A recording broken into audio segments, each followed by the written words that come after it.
Dhe ja te kemi, marketingu i bizneseve po zhvendoset gjithnjë e më shumë drejt rrjeteve sociale, ku audienca është më e madhe dhe komunikimi patjetër më i drejt për drejt. Sipas të dhënave të Eurostat, Shqipëria renditet e 4-ta në Europë për përdorimin e rrjeteve sociale nga kompanit me mbi 10 punonjës, me rreth 86% të tyre aktiv në këto platforma. Ky nivel është dukshëm mbi mesataren e Bashkimit Evropian prej 63.5%, duke treguar se bizneset shqiptare varen më shumë nga marketingu digital për promovim dhe ndërtim imazhi.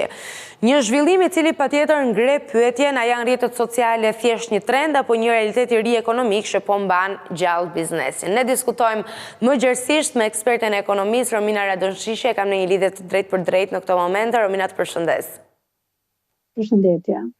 Për ta nisur, çfarë tregon fakti që Shqipëria renditet më lart se shumica e vendeve të Bashkimit Evropian në përdorimin e rrjeteve sociale nga bizneset, të cilat ne e dim tashmë janë pjesë e realitetit të ri, por do donim të bënim edhe diferencat. Çfarë na dallon ne nga vendet e tjera të Bashkimit Evropian në mënyrën se si rrjetet sociale po suportojnë biznesin? Në fakt do doja ta nisja nga aja dhe pse e them nga aja, sepse Shqipëria ka një histori emigrimi, dhe duke qenë se ka një histori emigrimi, kostot dikur të telefonata për të folur me emigrantët ishin tepër të larta. Fal zhvillimit të teknologjisë, pothuajse mosha e 3 dhe mosha mesatare kanë gjetë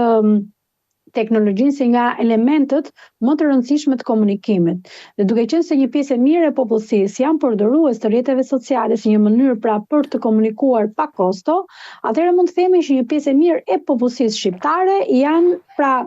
ndoshta dhe mund të themi që kanë varësi, po nga ana tjetër janë njohës të mirë të përdorimit pikërisht të rrjeteve sociale. Këtu do doja të veçoja për shembull Facebookun, duke qenë se ka dhe një histori të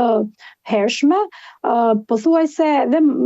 të gjithë moshat janë përdorues Facebookut, po në përgjithësi nëse bëjmë ato llogarin, më shumë numër të lartë të përdoruesve janë mosha që sot konsiderohen si moshë tretë, apo mosha mbi 50.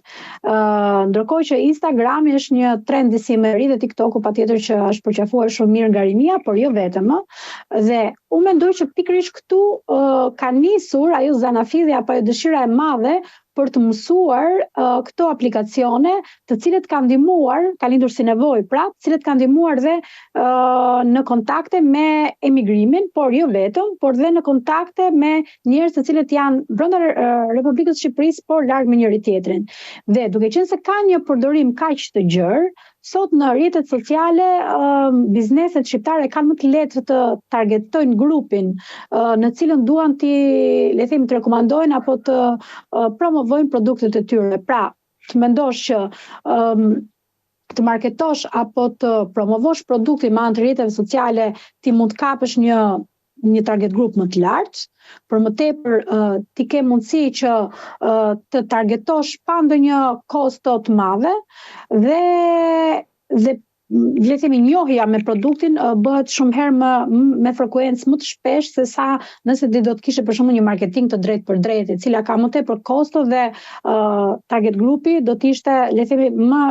në numër më i vogël apo kampioni më i vogël. Gjë që rrjetet sociale kanë ndihmuar së shumti dhe biznesi. Dhe po të shohim që kemi shumë biznese online cilët kanë funksionuar shumë mirë, edhe pse ndoshta një pjesë e mirë e bizneseve mund të jenë edhe pa një nik, por duhet kuptojmë që ka nisur si biznese të cilët kanë promovuar produktet e tyre në rrjetet sociale, Facebook, Instagram, apo qoftë dhe platforma të tjera, e nga ana tjetër më pas nga numri i lartë i kërkesave, ato kanë mundur dhe të formalizohen dhe të krijojnë një biznes të qëndrueshëm. Çka do të thotë që Shqipëria në përqafimin e teknologjisë dhe inovacionit mban një vend të rëndësishëm dhe kjo ka lind pikërisht nga nevoja. Pra nuk është se mosha e tretë apo individët të cilët nuk kanë arsim specifik në lidhje me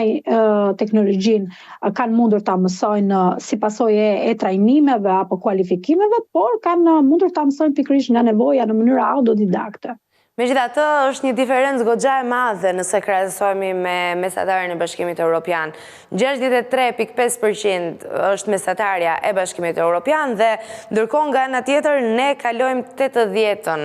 duke shkuar në 86% aktiv në këto platforma për marketingun digjital ose qoftë edhe për ndërtimin e një biznesi të tërë vetëm duke përdorur rrjetet sociale. Sa realisht ndikojnë këto rrjete sociale në rritjen e xhiros dhe jo vetëm në dukshmëri? Mos ndoshta kjo është edhe një sinjalizues se biznesi sot e ka shumë të vështirë të shkojë dhe të hap një pikë fizike dhe orientohet drejt online-it, sepse mendon që do të ketë më pak kosto në një formë të tillë, më pak detyrime, më pak barë fiskale për të përballuar.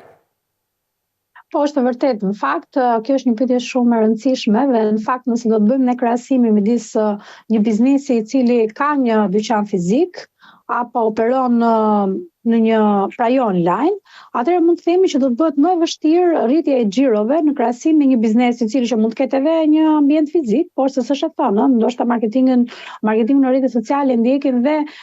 bizneset të cilët kanë një ambient fizik, por e përdorin më pas për të marketuar, për të promovuar produktin dhe pse jo dhe vendin, por edhe nga ana tjetër siç thash dhe ju, një biznes i krijuar tërësisht online, ku kostot e qeras janë të reduktuara, individët cilët punësohen janë të punësuar smart working, domethënë nuk është nevoja që dhe i punësuar të ketë nevojë për shpenzime shtesë, shpenzime transporti etj, pa sepse ai mund të punojë nga shtëpia dhe kjo do të ishte një mënyrë shumë e mirë për të gjithë ato gratë të cilët kanë fëmijë për të kujdesur dhe duan paralelisht të ndjehen dhe të rëndësishëm dhe përfaqësues në tregun e punës. Pra, kjo është një mënyrë të bërit biznes online, është një mënyrë shumë e mirë për të punësuar pra gratë apo nënat më saktë, të cilët kanë fëmijë për të rritur. Pra në këtë moment ato mund të kujdesen dhe për familjen, por dhe për biznesin, edhe nëse nuk janë ato administrator apo sipërmarrëse, por janë të punësuar. Romina, në këtë situatë, është çështja e kostove. Patjetër, kostot janë shumë të rëndësishme. Së dyti, çdo individ i cili është pra koha ku ai mund të bëj porosin mund të jetë 24 orë, pra ai ka akses 24 orë si dyqani fizik, i cili ka një orar i cili nuk është më, pra mbyllet. Nga ana tjetër, dhe transporti është një gjë shumë pozitive, sepse nuk do duhet të shkojë dhe ta marrë produktin, por një nga elementet që le të themi një pjesë e konsumatorëve shqiptar kanë vënë re, sidomos për ato kompanitë të cilët janë hapur online, pra për këto bizneset online, që mungon shpeshherë cilësia e produkteve që reklamon, pra niveli i besueshmërisë ndonjëherë për produktin vihet në dyshim, dhe një tjetër element është fakti që nëse janë veshja mund të mos realizohet kthimi i produktit. Për disa biznese të cilat nuk e kanë në politikën e tyre. Gjë që në të vërtetë jemi në fillesta, edhe pse kemi përqafuar një numër të madh pra të përdorimit, të promovimit apo të marketingut digjital, përsëri ka shumë për të bërë, duke nisur nga formalizimi deri tek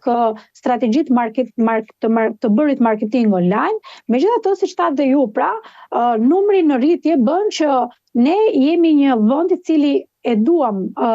biznesin online, çdo individ dhe çdo person i cili ka ide biznesi mund të realizojë online pa kosto të larta. Romina, pam disa përfitime, si që ti i përmende, që janë kosto, kohë, transport,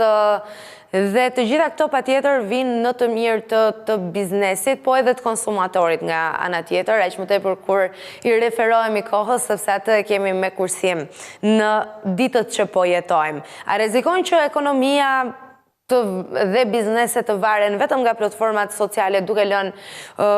pas dore strategjit afatgjata, vijueshmërinë, pra gjithçka të bëhet aty online, po pa pasur një plan konkret se si të rritet biznesi. Mund të jetë ky një efekt zinxhiri i këtij promovimi të bizneseve në rrjetet sociale? Në fakt ka një risk dhe promovimi i rrjetet sociale, megjithatë ato kompani të cilat janë të konsoliduara dhe ndjekin dhe strategjitë të marketingut online të Bashkimit Evropian dhe të vendeve të zhvilluara,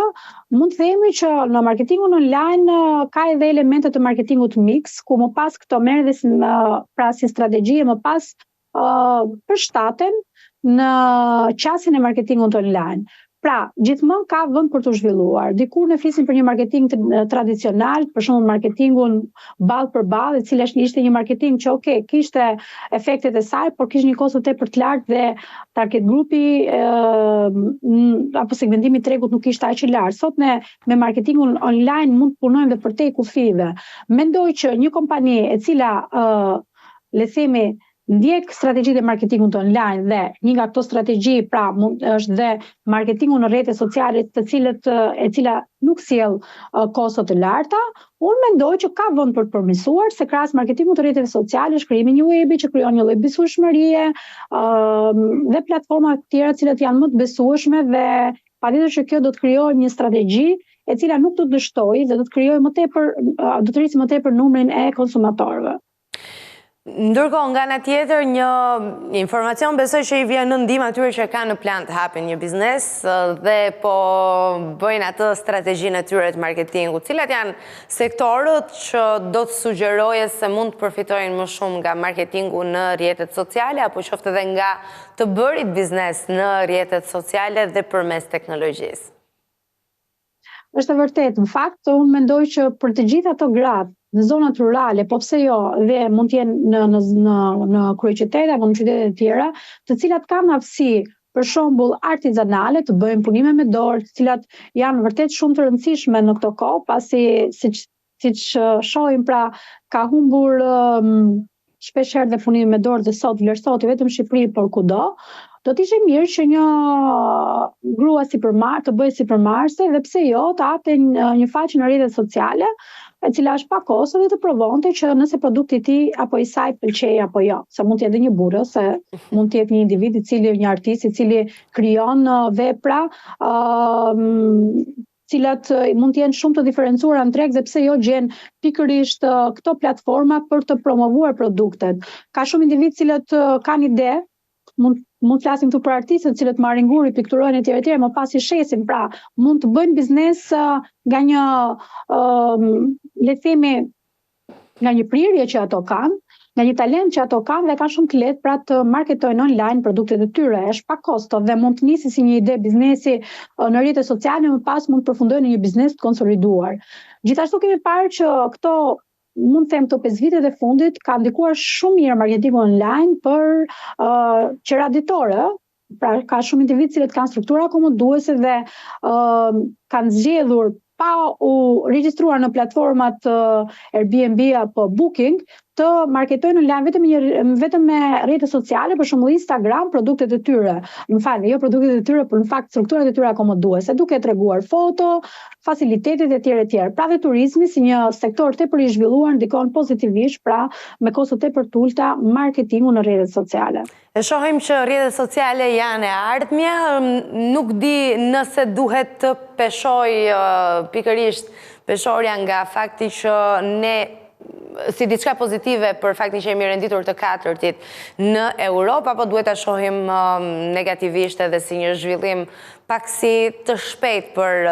epokën në të cilën ne jemi, por edhe njëherë as duke krahasuar pak edhe me zhvillimin e Shqipërisë. Cili do ishte komenti yt, Ermina? Unë mendoj që çdo që ka lidhje me zhvillimin e ekonomisë, sepse rrjetet sociale tashmë në këtë epokë pra po ndihmojnë ekonominë shqiptare, por flas rastin e Shqipërisë, të zhvillohen dhe pse jo dhe konsumatorët shqiptar të gjejnë produktet e tyre pikërisht në rrjetet sociale. Unë mendoj që ndikon pozitivisht. Më pas duhet patjetër përshtatur me hapjen e kohës, se pas një dekade ndoshta rrjetet sociale nuk do të jenë më të dobishëm për të promovuar produktet, por mund të ketë strategji të tjera marketingu. Çështja është që në këtë marketing online apo në rrjetet sociale duhet kuptojmë që do të jemi një biznes i cili gjithmonë jemi pranë klientit, pranë kërkesave të klientit dhe të i ofrojmë klientit siguritë një produkt cilësor. Pra kjo është ajo çka duhet. Pra ne mund të marketojmë me rrjetet sociale, por çështja është që kualiteti i produktit apo i shërbimit dhe mënyra se si ne marketojmë të jetë real. E fundit fare, Romina, nëse rrjetet sociale, një situatë hipotetike, do të mbylleshin nesër, sa biznese shqiptare do të mbjetonin? Unë mendoj që do ta kishin shumë të vështirë një pjesë e mirë e bizneseve shqiptare, se do duhet të krijon një tjetër strategji marketing për të mbijetuar së pari, më pas për të konsoliduar dhe për të krijuar një le të themi një target group apo një segment tregu tjetër. Mendoj që rrjetet sociale tashmë janë evidente shumë të rëndësishme për këto biznese dhe nëse një ditë rrjetet sociale do të mbylleshin, që nuk mendoj se do të mbyllen, por ndoshta do të bëhen me pagesë, se një pjesë që aplikojnë pra patjetër që dhe kanë pagesa për të kapur atë segment tregu që duan, megjithatë unë mendoj që do të sjellë një dëm të madh në bizneset shqiptare në momentin që ne flasim. Romina, unë falenderoj për kohën dhe për bisedën dhe të uroj një ditë sa më të mbarë në vijim. Faleminderit, është gjithmonë kënaqësi. Mirë, ishim me ekspertën e ekonomisë, Romina Radonshishi, për të folur për një tendencë e cila në fakt me sa duket po ndodh në vendin tonë, që është marketingu i bizneseve i cili po orientohet gjithnjë më shumë drejt rrjeteve sociale, sepse padyshim kjo është edhe periudha në cilën po jetojmë. Është një periudhë teknologjike, zhvillimet janë të shumta dhe me sa duket gjithnjë më shumë njerëzit po përpiqen që të reduktojnë kostot e tyre në mënyrë që jetesën ta bëjnë më të thjeshtë dhe biznesin nga ana tjetër akoma edhe më fitimprurës. Besoj se cili nëse do të pyetej si do ta provoje fillimisht të hapje një sipërmarrje të re, do të kthente të njëjtën përgjigje. Testin e parë do ta bëja online dhe mëtej do të shihja nëse kjo do të ishte produktive, nëse do të jepte rezultate të mira për ta zhvendosur në një objekt fizik. Jam e bindur që kjo përgjigje do të ishte për të gjithë, sepse në këtë kohë po jetojmë, teknologjia ecën me ritme të shpejta, tani edhe planet e biznesit kanë përshtypjen gjithmonë më shumë po shkojnë dhe po orientohen drejt inteligjencës artificiale në mënyrë që të bëhen sa më të kuruara dhe nga ana tjetër edhe për të kursyer kohë për të gjithë qytetarët. Megjithatë, fakti që jemi të katërtit në Europë për marketingun në rrjete sociale, kjo mbetet një aspekt interesant dhe besoj do të gjej vend kurdoherë për të diskutuar. A është realiteti i ri ekonomik, a është diçka e cila na tregon se jemi duke përparuar ditë pas dite, apo jemi si gjithmonë atë fazën e tranzicionit të cilin e kalojmë shpejt, por pa i bërë të gjitha hapat e sigurt dhe të shëndetshëm. Uroj që mos tjetë kjo e fundit, se në të kundërt do të përballeshim me problematika, uroj që tjetë diçka më se pozitive, ashtu sikurse edhe ekspertja e ekonomisë e përmendi.